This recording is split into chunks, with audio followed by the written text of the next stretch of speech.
గడచిన 2024 ఎన్నికల్లో కడప జిల్లా మైదుకూరు నియోజకవర్గంలో టీడీపీ జెండా ఎగరవేసింది.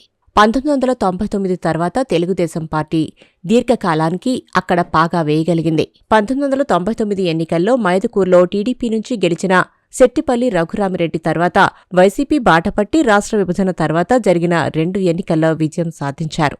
గత ఎన్నికల్లో టీడీపీ అభ్యర్థి పుట్టా సుధాకర్ యాదవ్ ఆయనకి షాకిచ్చారు. 1985 ఎన్నికల నుంచి వరుసగా 9 సార్లు మైదుకూరు నుంచి పోటీ చేసిన రఘురామిరెడ్డి 4 సార్లు విజయం సాధించారు. గెలిచినా ఓడినా ఎప్పుడూ నియోజకవర్గంలో యాక్టివ్గా ఉండే ఆయన 2024 ఎన్నికల్లో పరాజయం తర్వాత కనిపించడమే మానేశారట.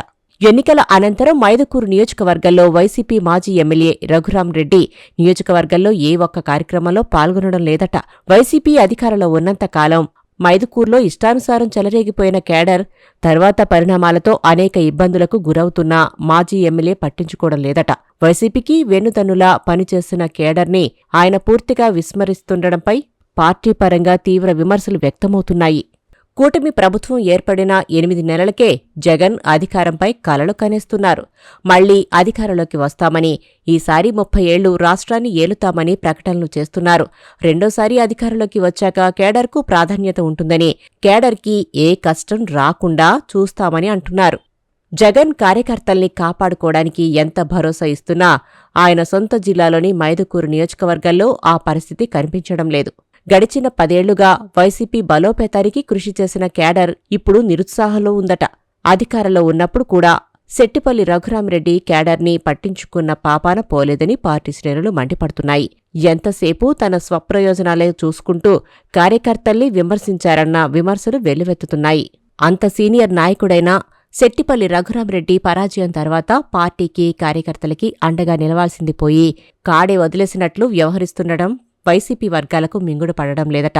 కష్టం వచ్చినా నష్టం వచ్చినా వైసీపీ బలోపేతానికి కృషి చేసిన కేడర్ని పక్కన పెట్టడంపై మైదుకూరు నియోజకవర్గంలోని వైసీపీ శ్రేణుల్లో అసంతృప్తి సెగలు రేగుతున్నాయట.